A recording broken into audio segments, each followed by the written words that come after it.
36 అధ్యాయాల్ని 11 అంగాలుగా విభజించి ఈ 11 అంగాల గురించి మనం చక్కగా తెలుసుకుంటే ఎంత అద్భుతంగా ఉంటుంది.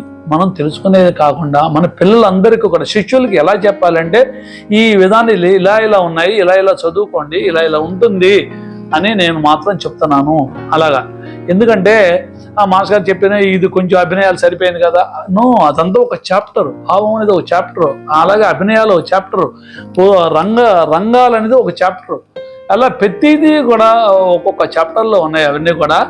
అవన్నీ కూడా దృష్టిలో పెట్టుకొని మనం ప్రతిదీ కూడా మనం సంక్షిప్తంగా చెప్పడం జరిగింది. కాబట్టి ఇవన్నీ కూడా అద్భుతంగా మీరు శిష్యులందరికీ కూడా చక్కగా పనికి వస్తాయని కూడా మేము చెప్తున్నాం. కాబట్టి ఇవన్నీ కూడా క్షుణ్ణంగా పరిశీలించి మనం చెప్పిన విధంగా శిష్యులందరూ కూడా మీరందరూ కూడా జాగ్రత్తగా విని జాగ్రత్తగా నేర్చుకోండి.